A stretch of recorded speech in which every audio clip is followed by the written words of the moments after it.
Shalom, bien-aimés dans le Seigneur. Comme vous l'avez constaté, nous commençons ce direct en retard parce que nous avons eu des gros soucis techniques. Mais qu'à cela ne tienne, la vidéo sera en deux parties.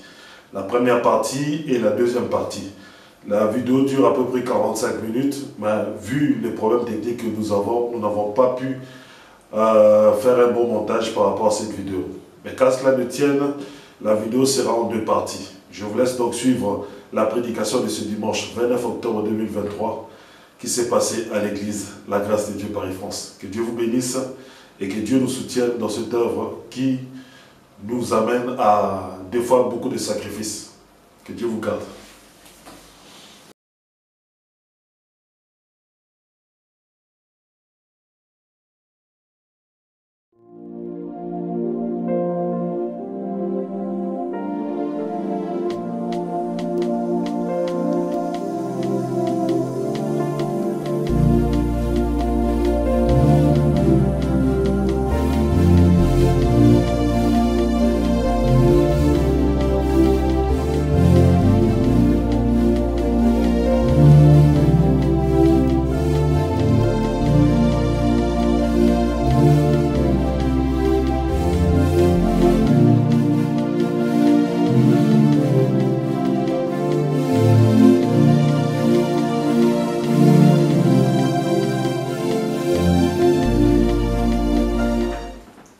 Or, pour demeurer dans la terre promise, ils devaient juste respecter l'alliance.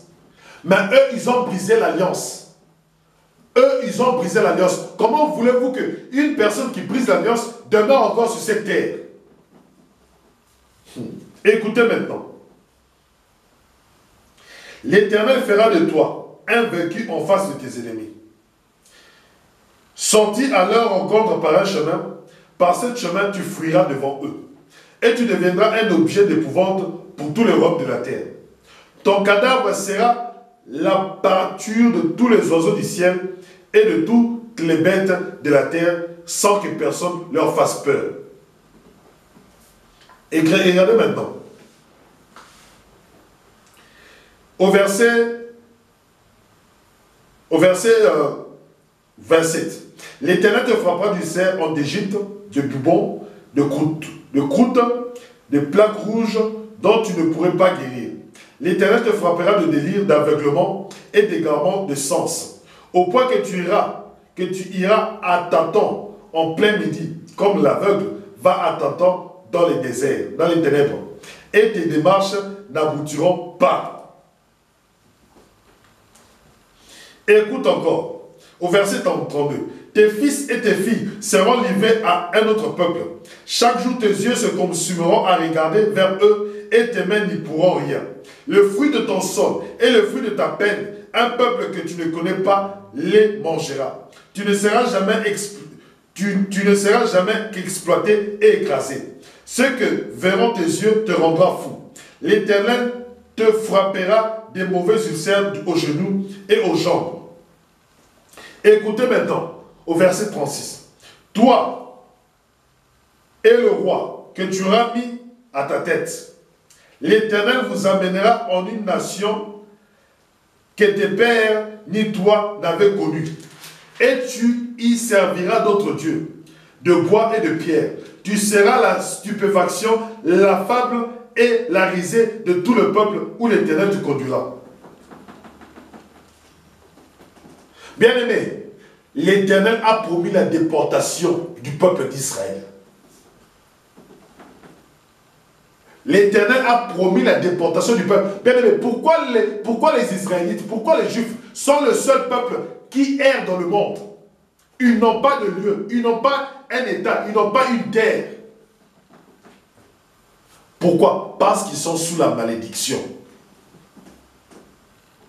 Ils sont en train d'errer par-ci, par-là. Ils sont partout. Pourquoi? Parce qu'ils sont sous la malédiction. L'Éternel lui-même les a chassés de la terre promise. L'Éternel lui-même les a foutus dehors de la terre promise.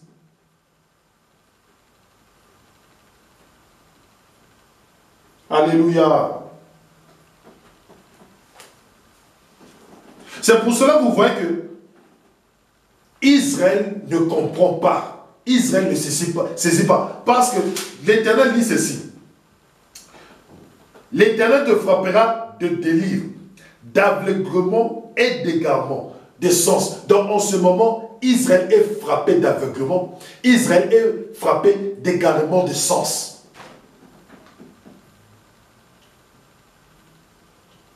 La seule solution pour que Israël revienne dans le droit chemin, pour que l'aveuglement puisse être ôté, c'était Jésus-Christ.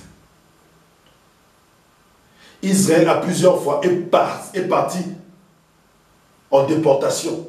Israël a plusieurs fois Israël, bien aimé, Dieu a détruit Israël à plusieurs reprises. Il a pris le peuple, il a amené le peuple à Babylone. Il a pris le peuple Israël, il a amené le peuple chez les Perses, ainsi de suite. Pourquoi? Parce qu'Israël n'a pas obéi au commandement. Israël a brisé l'alliance qu'il a faite avec Dieu. Pas une fois, pas deux fois, mais à plusieurs reprises. Pas une fois, pas deux fois, mais à plusieurs reprises.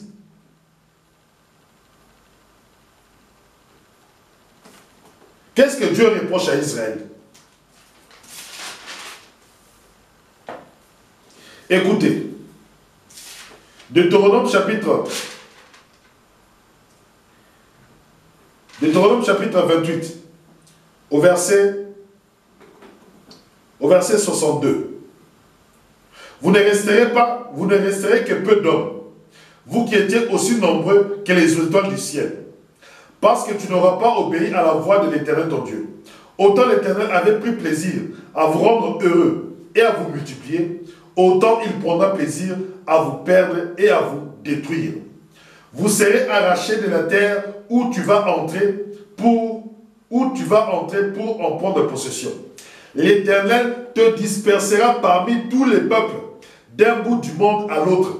Là tu serviras d'autres dieux que tes pères ni toi n'avaient connus, du bois et de la pierre. Parmi ces nations, tu n'auras pas de tranquillité et il n'y aura pas de repos pour la plante de tes pieds. Mais là, l'Éternel te donnera un cœur tremblant, des yeux éteints, un souffle court. Bien-aimés, c'est l'Éternel lui-même qui a dispersé les Juifs dans le monde. Parce qu'ils n'ont pas obéi au commandement. C'est Dieu lui-même, leur Dieu, le Dieu d'Abraham, le Dieu d'Isaac, le Dieu de Jacob, lui-même les a dispersés dans toute la terre. Et partout où ils sont partis, ils ont commencé à servir d'autres dieux. C'est pour cela, bien aimé, aujourd'hui, il y a de confusion. Pourquoi? Il y a d'autres personnes qui se disent juifs, mais tu regardes son comportement, il n'y a rien de juif à l'intérieur. C'est carrément un comportement étranger. Dites-moi, la capitale d'Israël, c'est Jérusalem. Mais aujourd'hui, la capitale d'Israël, c'est quoi? Tel Aviv, Jaffa. Dites-moi, quel est ce juif qui peut accepter que sa capitale soit Tel Aviv? Personne ne pourra l'accepter. Puisque Dieu, là où le roi David a établi le temple de Dieu, là où le roi Salomon a construit le temple, c'est à Jérusalem. C'est à Jérusalem. Mais regardez aujourd'hui, Israël autorise le mariage homosexuel, Israël autorise la gay pride, Israël autorise toutes les abominations décrites dans Lévitique 18. Bien-aimés, Israël est une nation qui est différente des autres nations. Israël n'est pas là. Non, Israël est une démocratie. Israël, le fondement d'Israël, la nation d'Israël a été fondée par Dieu lui-même. Dieu n'est pas démocrate. Dieu n'est pas communiste. Dieu n'est pas libéral. Dieu n'est pas mondialiste. Dieu n'est pas capitaliste. Dieu n'est pas, comment ça s'appelle, socialiste. Dieu n'est pas dans tout ça. Israël, c'est Dieu lui-même qui a pris cette nation, qui l'a créée. Israël, c'est la théocratie. C'est la parole de Dieu, c'est la volonté de Dieu. Israël est un peuple prophétique. Israël est un peuple spirituel.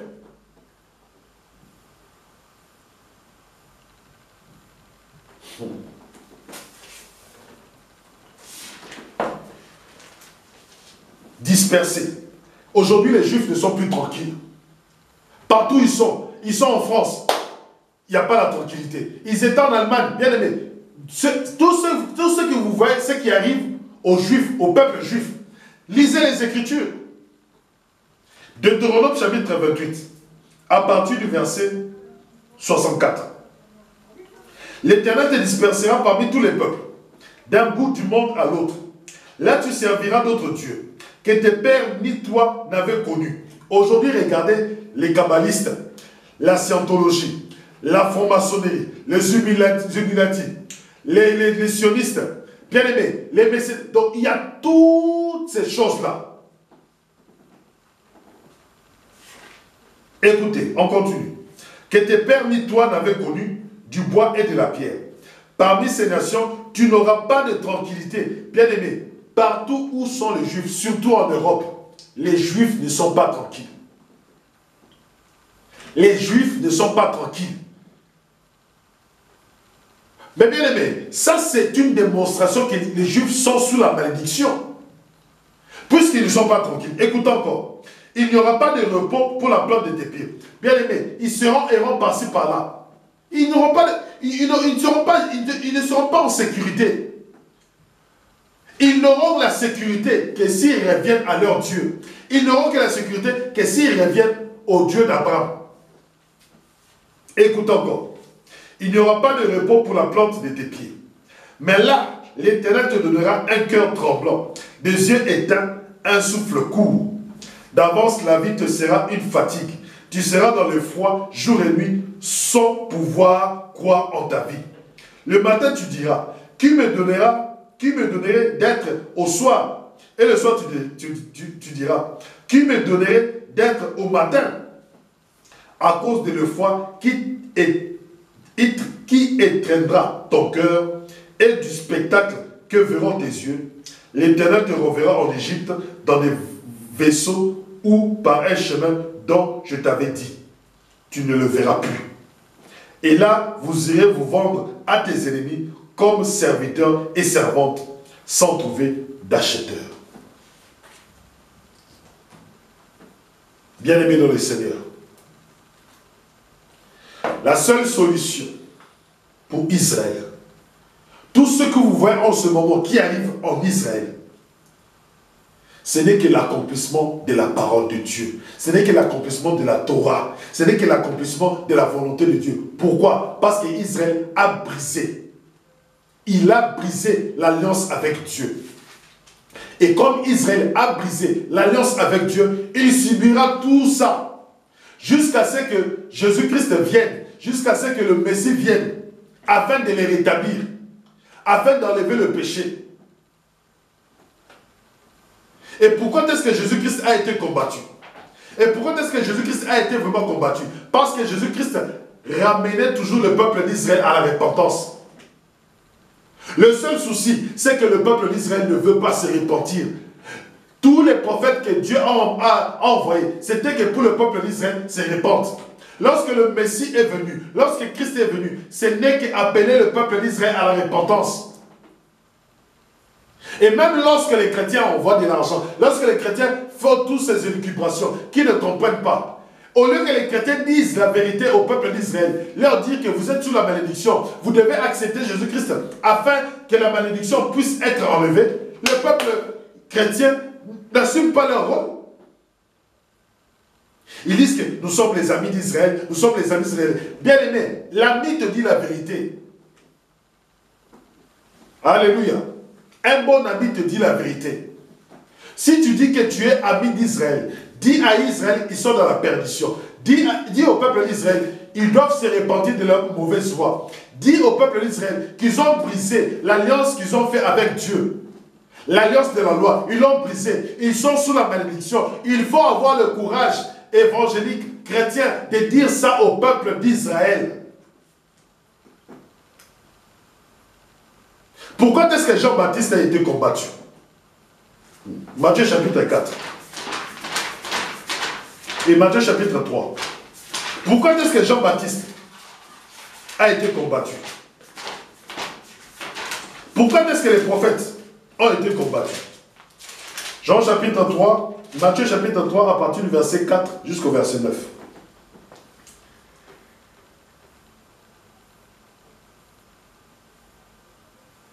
Matthieu chapitre 3 à partir du verset 4. Ces gens avaient son vêtement fait de poils de chameau et un pagne de peau autour de ses reins. Sa nourriture était de sauterelles et de miel sauvage. Alors s'en allait vers lui Jérusalem et toute la Judée et toutes les régions du Jourdain. Et il se faisait baptiser par lui dans les eaux du Jourdain, en confessant leurs péchés. Regardez maintenant ce que l'Esprit Saint montre à Jean. Comme il voyait beaucoup de pharisiens et des sadducéens venir au baptême, et il leur dit, fils, race de vipères, qui vous a suggéré d'échapper à la colère prochaine? Produisez donc un fruit digne de repentir, et ne vous avisez pas de dire en vous-même, nous avons pour père Abraham. Eux, ils se disaient, nous avons la circoncision. Eux, ils se disaient, nous sommes les enfants d'Abraham. Nous n'avons pas à nous repentir. Oh, bien-aimé, tu es fils d'Abraham. Oui, d'accord. Tu es la descendance charnelle d'Abraham. Oui, d'accord. On ne refuse pas. Mais Dieu t'appelle à la repentance. Et ça, les pharisiens, ça, les sadducéens, ça, les sacrificateurs, ne voulaient pas venir à la repentance. Ils venaient dans le baptême des gens pour faire style, nous nous faisons baptiser, mais sans avoir la repentance dans leur cœur, sans détourner leur cœur du mal. C'est pour cela que Jean-Baptiste, le prophète, le dernier prophète de la loi de Moïse, les a appelés race de vipères. Race de vipères. Et même, ils ont dit à Jésus-Christ, nous sommes les fils d'Abraham. Jésus-Christ a dit, si vous avez père, si vous avez pour Dieu votre père, vous m'aimerez, mais vous êtes les enfants. Votre père, c'est le diable. Jésus-Christ a dit ça aux pharisiens. Jésus-Christ a dit ça aux sadducéens. C'est pour cela que vous voyez qu'ils l'ont à plusieurs reprises cherché à tuer Jésus-Christ. Parce que Jésus-Christ les appelait aussi à la repentance. Pourquoi est-ce que Paul a été beaucoup persécuté par le peuple juif? Pourquoi est-ce que Paul a été beaucoup persécuté par les pharisiens, par les sadducéens, par les souverains sacrificateurs, par les sacrificateurs? Parce que Paul, l'apôtre Pierre, leur disait la vérité. Il leur disait, certes, vous êtes les enfants d'Abraham, mais vous devez vous repentir de vos mauvaises voies. Si vous restez sous la loi, sous la l'alliance de la loi, vous êtes maudits. Bien-aimés, ce n'est pas facile de comprendre ça. Et ça crée des frustrations, ça crée la colère du peuple juif. Lorsqu'ils entendent, vous êtes un peuple élu, mais vous êtes sous la malédiction.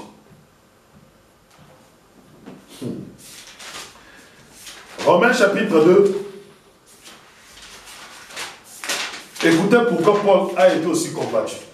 Ah, les temps, là, je dois arrêter dans quelques minutes. Même, lisons seulement ce verset. Romains chapitre 2 à partir du verset 28 jusqu'au verset 29. Car le juif n'est pas celui qui est du dehors, et la circoncision n'est pas au dehors de la chair. Le vrai juif l'est au dedans, et la circoncision dans le cœur, selon l'esprit et non pas selon la lettre. Voilà celui qui tient sa louange, non des hommes, mais de Dieu. Alors, bien-aimés évangéliques, bien-aimés chrétiens, alors pourquoi ne dites-vous pas la vérité au peuple d'Israël? C'est parce que vous avez peur d'être persécutés. C'est parce que vous avez peur d'être persécutés. Vous voulez faire bonne figure. Vous êtes devenus aussi des hypocrites. Comme les pharisiens, comme les sadducéens. Mais malheur à vous. Parce que le peuple d'Israël, il y a des gens qui doivent écouter la bonne nouvelle. Qui doivent être sauvés. Et vous voulez aller en Israël pour planter des arbres, prendre de l'eau du Jourdain, prendre du sable d'Israël, faire ceci, faire cela. Bien aimé, jusqu'à quand laisserez-vous le peuple d'Israël dans cette voie de perdition?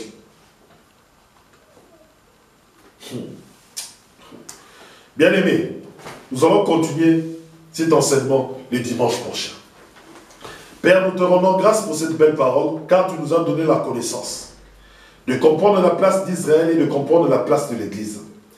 Père, que tout celui qui écoutera, qui entendra cette parole, Père, qu'il soit fortifié et qu'il soit dans la vérité. Vraiment, je bénis tout celui qui aura l'occasion d'écouter cette parole. Nous te rendons grâce, Père, pour ce culte. Au nom de Jésus-Christ, j'ai ainsi prié. Amen, amen. Bien-aimés, je vous dis à dimanche prochain. Si Dieu nous prête vie, que Dieu vous garde. C'était votre bien-aimé, le frère Kale Kabassé Badimou, en direct de l'église, la grâce de Dieu, Paris-France. Soyez bénis.